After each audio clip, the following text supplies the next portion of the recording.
Est-ce que la joie véritable existe? Eh bien, on va le savoir aujourd'hui à l'émission La Parole vivante.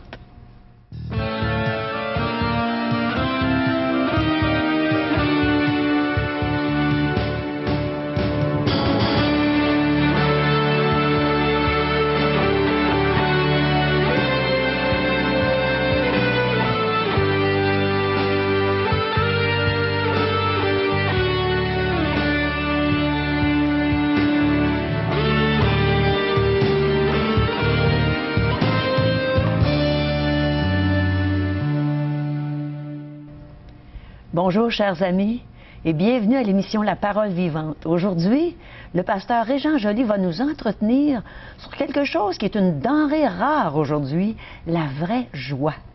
Et je vais avoir le plaisir et la joie de justement chanter pour vous un chant qui démontre que je suis passé de la tristesse à la joie.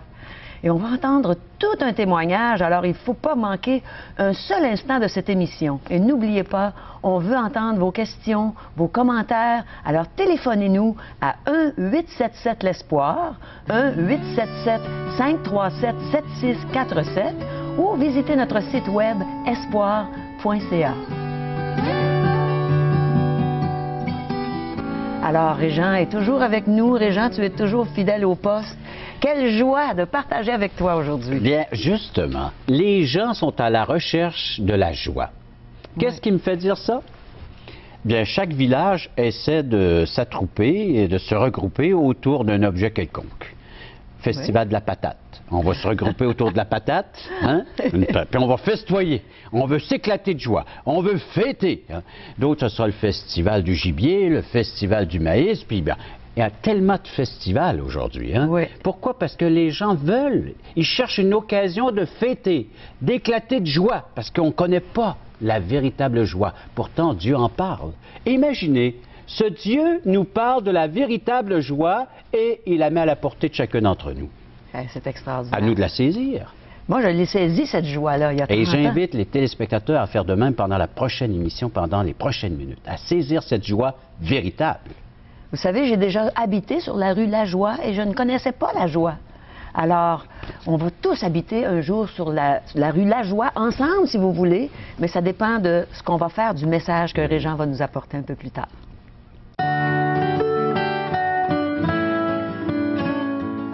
Chers amis, aujourd'hui, nous avons le plaisir d'accueillir à l'émission Parole vivante M. François Fréchette. François, bonjour, bienvenue à l'émission. Bonjour, Régent. Un visage connu, un visage certains que vous avez peut-être déjà vu à la télé, une série télévisée, on peut la nommer, il n'y a pas de compétition entre nous. Absolument, on a le même ensemble. message, on a le même réalisateur, parlant du grand réalisateur de ces émissions qui est notre Dieu, à l'émission de l'heure de la bonne nouvelle. Ça fait combien d'années maintenant tu y participes? Moi, depuis 1990, donc on parle d'une bonne quinzaine d'années.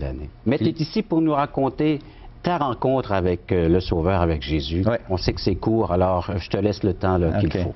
Ben, écoute, moi, je peux dire, Jean, que je suis un Québécois pur laine. Il y en a qui disent des fois un Québécois au coton. J'aime le jeu de mots.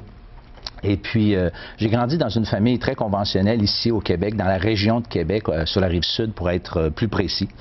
Et puis, dès mon jeune âge, j'ai été accroché par certaines pensées. En fait, il y a un verset dans la Bible, dans le livre de l'Ecclésiaste, qui dit « Dieu a mis dans le cœur de l'homme la pensée de l'éternité ». Et ce verset-là, moi, je ne le connaissais pas quand j'étais tout petit. Sauf qu'il est arrivé des événements dans ma vie, dans ma jeunesse, qui ont été me chercher par rapport à cette pensée de l'éternité. Et entre autres, je me rappelle, j'ai un membre de ma famille, mon grand-père, en fait, qui est décédé. Et puis, j'ai été confronté à la mort pour la première fois de ma vie avec un proche lorsque j'avais une dizaine d'années. Et puis, là, je me suis posé la question, où il est, grand-papa? Tu sais, il est où, lui? Et puis, les réponses qu'on me donnait étaient franchement pas tellement satisfaisantes. Je trouvais ça, je les trouvais pas convaincus. Tu y allais selon les références de ton temps et de ton milieu. Eux autres me répondaient comme ils pouvaient, mais le problème, c'est qu'il n'y avait aucune certitude, aucune assurance, et ça, le message était clair pour moi. Ça ne m'a pas satisfait, ça m'a inquiété davantage. Mais je peux dire que j'avais une soif de justice, une énorme soif de justice. Et un jour, on est arrivé à 1973, où là, j'ai été confronté pour la première fois de ma vie avec le message de l'Évangile tel qu'on le lit là-dedans, et non comme j'avais entendu à droite à gauche par la religion, entre autres. Et puis là, j'ai été confronté à ces deux chemins dont nous parle la Bible. La Bible dit qu'il y a deux chemins, le large, l'étroit. Et là, j'ai été très conscient que j'étais sur le chemin large et que je devais prendre une décision pour le chemin étroit. De telle sorte que j'en suis venu à un moment donné à vouloir littéralement les deux, parce que je trouvais qu'il y avait des avantages avec les deux, mais j'ai réalisé, bien sûr, que ça ne marche pas, qu'il faut absolument se décider. On ne peut pas courir deux lièvres à la fois, on l'entend tellement, mais voilà, c'était le cas. Hein. Avec l'Évangile, c'est une invitation, et je me suis rendu compte que je ne pouvais pas prendre le meilleur des deux mondes, il fallait que je fasse un choix. Donc, j'ai fait ce choix-là, et cette décision-là remonte dans le mois d'août 1973, où là, j'ai crié vraiment à Dieu, et j'ai lui demandé de me sauver. En fait, j'ai surtout décidé de prendre le chemin étroit, sachant un peu ce à quoi je devais renoncer, mais pas tellement en comprenant bien dans quoi je m'engageais. Et dans les jours qui ont suivi, là, j'ai été confronté, pas confronté, mais bouleversé par l'idée de ce que Jésus avait fait sur la croix. J'ai réalisé quelques jours plus tard que Jésus avait pris ma place à la croix du Calvaire. Il était mort pour moi. Et puis, suite à ça, j'ai compris que mes péchés pouvaient être pardonnés. Et maintenant, ma vie a tellement changé, Régent, ça fait passer 32 ans maintenant de ça. Et je suis sûr où je m'en vais. Je sais maintenant que je sais où je vais. Et ça, c'est tellement important. Puis j'aimerais tellement ça le partager. Et non seulement ici-bas, mais pour ton éternité, tu en connais le chemin et tu connais la destinée de cette route qui est le ciel, la demeure de Dieu. Merci beaucoup, François.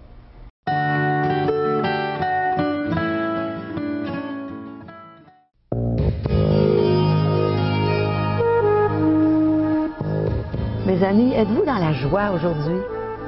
Et si oui, voulez-vous le demeurer? Et sinon, voulez-vous savoir comment trouver cette joie? Eh bien, écoutons ensemble ce que Régent va partager avec nous. Deux textes de la Bible.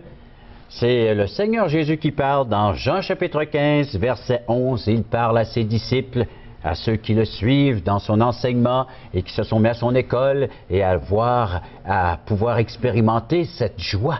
Quelle joie! Jean 15, verset 11.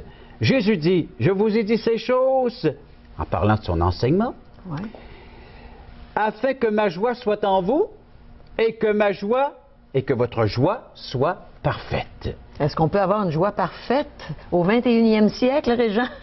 À cela, je rajoute l'apôtre Paul. Ah! Il a expérimenté quelque chose, cet homme. Philippiens chapitre 4, verset 4.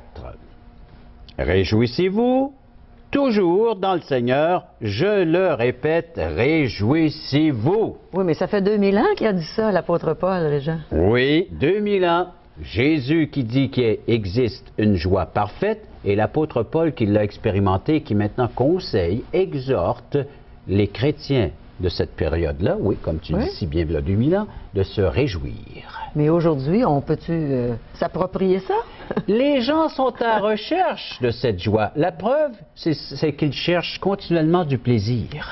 Un plaisir qui est là, qui en fait une religion. Vous savez, aujourd'hui, on ne vit que pour le plaisir.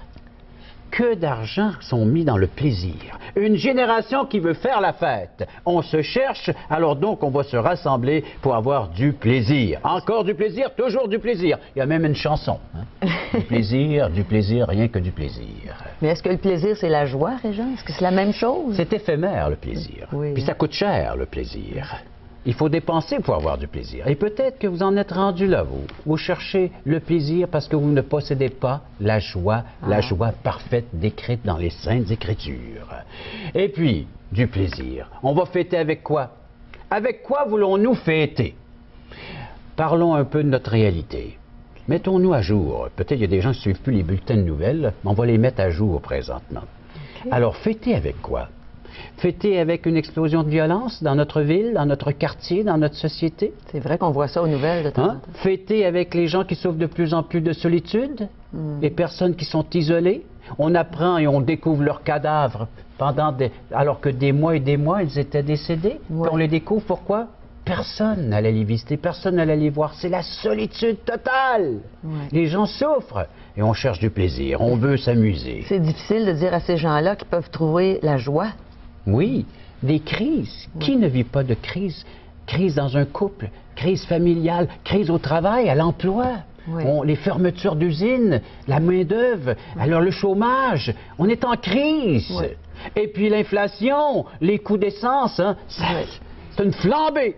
Hein? Oui, c'est le cas de le dire. Non, mais le coût de l'essence, je voulais faire un jeu de mots. Hein. Mais c'est ça, mais on vit avec les taxes, tout ça, tout augmente. Puis on va s'amuser, le plaisir, c'est ça nos éléments. Hein?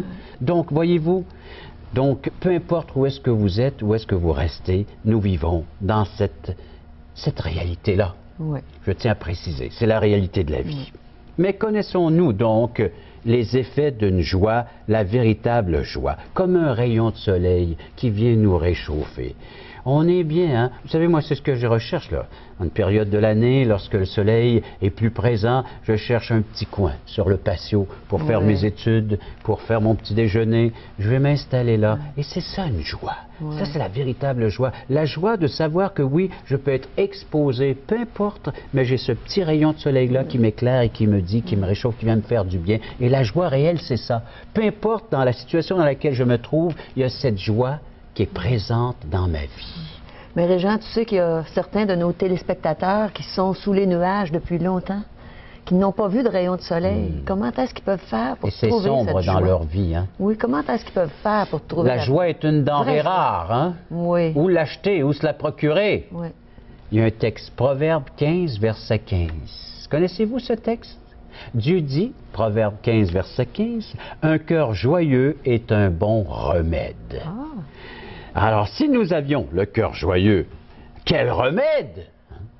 Est-ce qu'on peut être un remède pour nos téléspectateurs? Parce qu'on sait qu'on est dans la joie. J'espère, Caro, que nous sommes, par l'entremise justement de ces caméras, que nous transmettons cette joie jusque dans les foyers. Dans quel état est votre foyer? Y a-t-il cette joie véritable ou uniquement que du plaisir? La joie véritable.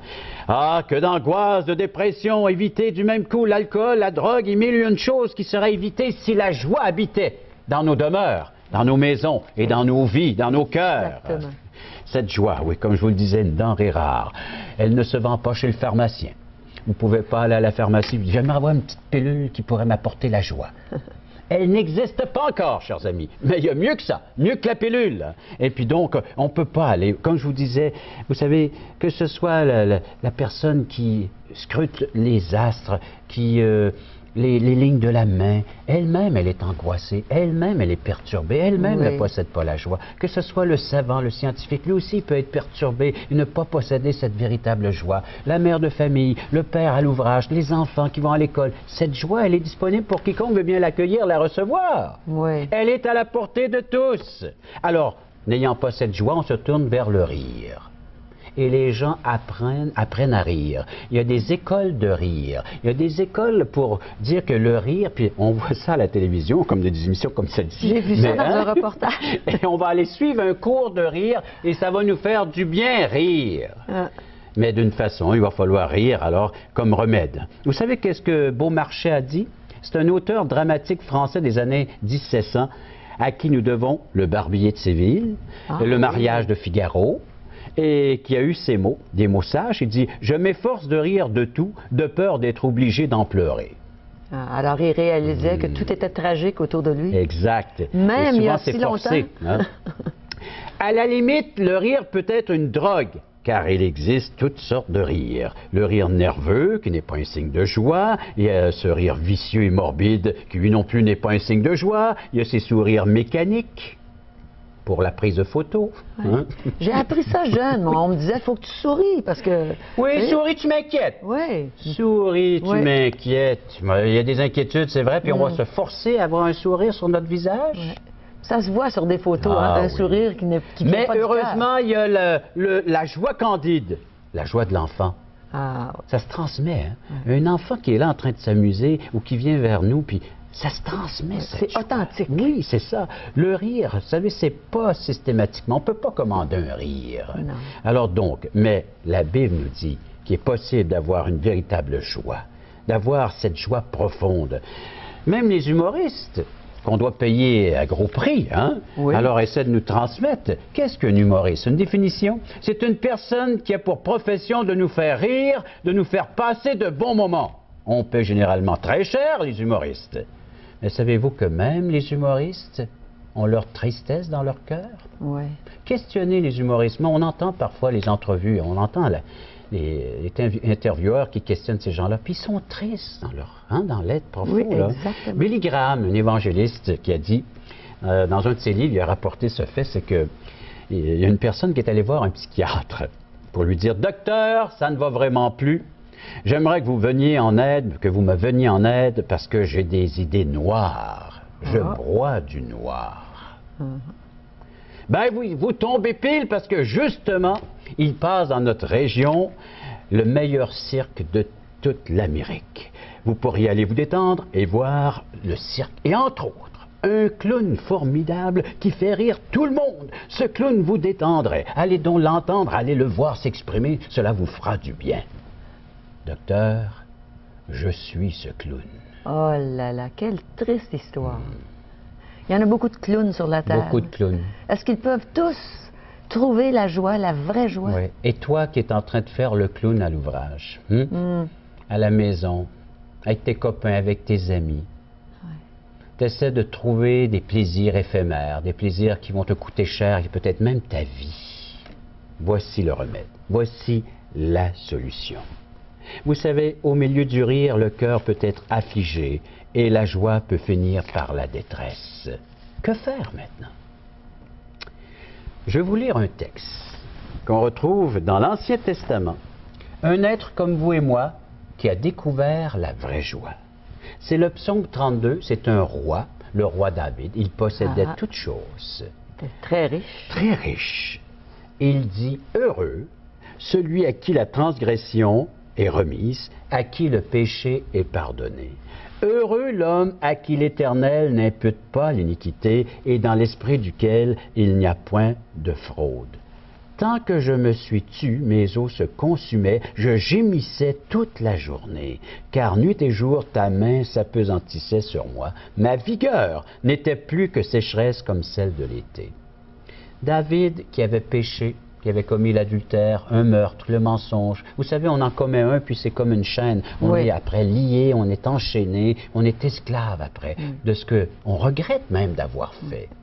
Et c'est ce qui empêche cette joie de s'exprimer. Et tu es en train de dire que c'est le péché qui nous prive de la joie? Le péché nous prive de la véritable joie dont Dieu nous parle dans sa parole, dans la Bible. Oui. Alors faisons comme des millions de gens, comme tu as fait et comme moi-même j'ai fait, et j'invite chacune des personnes à l'écoute, c'est de reconnaître que seul Jésus peut venir briser ces chaînes qui nous empêchent de pouvoir expérimenter pleinement la joie que Dieu met à la portée de chacun d'entre nous. Tous ces esclavages, cet esclave dont nous sommes, alors confessons l'état dans lequel je suis, afin que le Seigneur puisse venir briser. Lui seul en a le pouvoir. Heureux l'homme, heureux l'homme dont ses péchés sont pardonnés, celui qui a reconnu qu'il avait offensé Dieu, il lui a demandé pardon. Vous savez, Dieu est prêt à vous accueillir les bras grands ouverts comme ça. Il vous attend à l'instant même. Vous n'avez qu'à lui dire, je suis un être pécheur, j'ai besoin de ton aide, j'ai besoin de ton secours. Tu es venu sur cette terre, vous savez. Donc, on a besoin de cette énergie spirituelle, si on peut l'appeler ainsi. J'ai besoin d'être énergisé. Hein? Alors, je suis fatigué, je suis au bout du rouleau, je n'en peux plus, j'essaie de rire, oui, j'essaie, mais impossible. Tout cela est éphémère, ce n'est que passager. Mais maintenant, Dieu nous offre quelque chose de permanent, quelque chose de durable, quelque chose qui n'est pas forcé, quelque chose qui va venir du dedans, du profond de l'être dont nous sommes. Il va installer sa personne, son œuvre va s'accomplir de délivrance, il va nous libérer et le Seigneur Jésus-Christ va pouvoir s'exprimer à travers nous et de communiquer, vous aussi à votre tour, de transmettre aux autres membres de votre famille, à votre confrère de travail, à ceux qui étudient avec vous si vous êtes dans un milieu scolaire, de pouvoir transmettre à votre tour cette joie qu'il est possible aujourd'hui, malgré tout ce que nous pouvons subir, vivre, expérimenter cette joie dans le contexte dans lequel vous êtes présentement. Un sourire qui va dégager plus qu'une grimace, hein? Qui joie. va dégager ce qu'on a dans notre être. Alors voilà la joie de vivre. Il faut que l'on parle de cette vraie joie de vivre qu'on avait perdue depuis Adam et Ève, mais possible de retrouver dans la personne de Jésus-Christ. Ce paradis qui était perdu, vous pouvez le retrouver à l'instant et votre foyer, votre cœur peut devenir ce paradis. Un paradis maintenant là où il fait bon vivre avec la présence de Dieu par la personne de Jésus-Christ qui a dit « Réjouissez-vous en lui ». Eh bien, ça me fait penser à un psalmiste qui a dit, dans le psaume 116, verset 6, il dit « J'étais malheureux et il m'a sauvé. Mes amis, j'étais malheureuse. Et la journée où j'ai placé ma confiance en Jésus seul pour le pardon de mes péchés, où j'ai reçu le cadeau de la vie éternelle, eh bien, j'étais malheureuse, mais il m'a sauvée et je suis arrivée à une période où je suis dans la joie. Et aujourd'hui, c'est avec joie que j'aimerais vous offrir un chant, justement, que j'ai composé, qui décrit d'être dans la tristesse et que la tristesse se transforme en joie. Et ça vient de Jésus qui est mort sur la croix pour nous.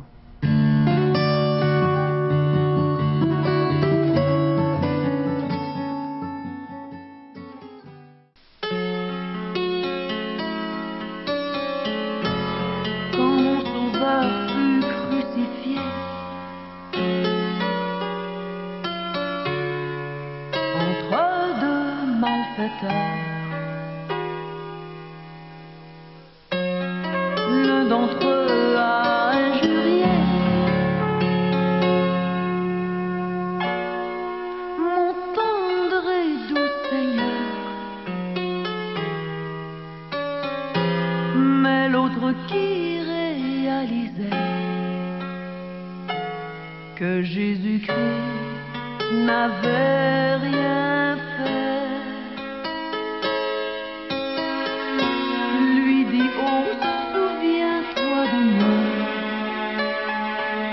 lorsque tu règneras.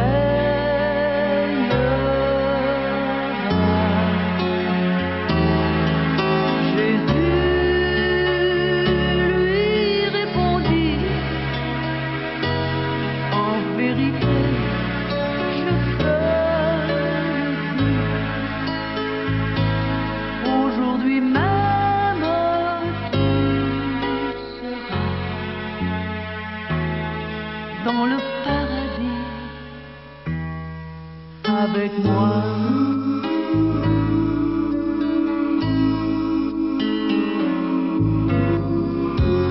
Alors le soleil s'obscurcit et Jésus s'écria, Père, je te remets mon esprit.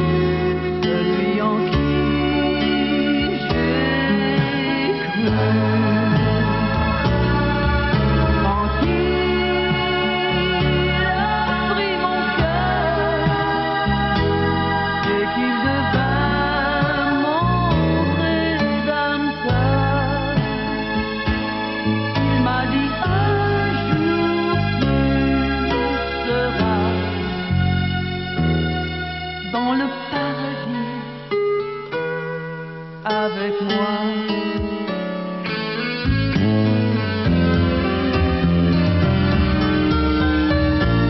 Moi qui j'ai mis tout le pardon de tes iniquités, viens recevoir ce bon cadeau. Jésus veut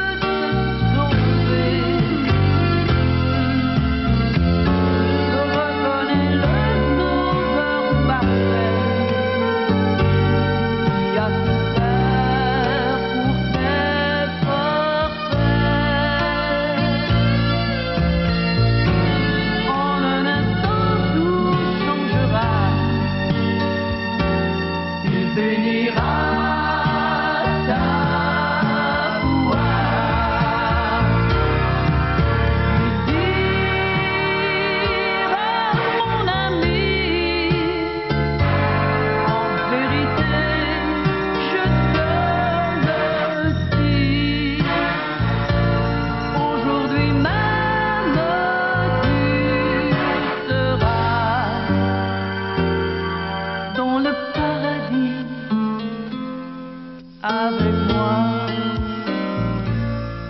dans le paradis avec moi.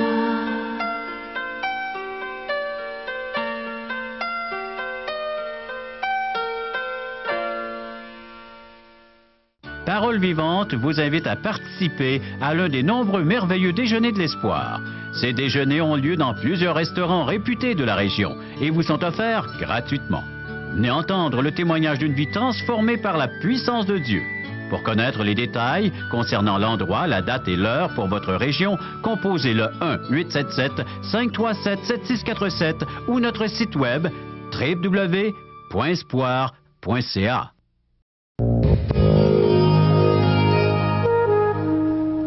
Alors, allez dans un de nos merveilleux déjeuners de l'espoir. Vous allez en ressortir dans la joie si vous écoutez bien le message qui va être véhiculé, n'est-ce pas, Régent? Oui, et on offre gratuitement cette littérature afin de continuer nos recherches à découvrir la joie. Une joie qui ne dépend pas des circonstances, mais qui dépend de ce que je suis. Oh! C'est ce qu'on a vu dans le message. Oui. Donc, l'Évangile de Jean, offert tout à fait gratuitement. Et aujourd'hui, l'espoir, c'est Jésus seul. Un petit tract qui nous parle comment acquérir cette joie dans notre vie. Oui. Réflexion quotidienne, méditation sur des textes bibliques, pensée de Dieu avec Charles Stanley. Pour commencer nos journées dans la joie. Oui, en tout temps de la journée, on peut s'y référer. Une pensée par jour. Et question fondamentale pour connaître qui je suis, où est-ce que je m'en vais, les grandes questions existentielles. On offre tout cela gratuitement, Caro. Oui, vous avez juste à nous appeler à 1-877-l'Espoir, 1-877-537-7647 ou visiter notre site web espoir.ca. Alors, on a hâte de vous retrouver à l'émission La Parole vivante.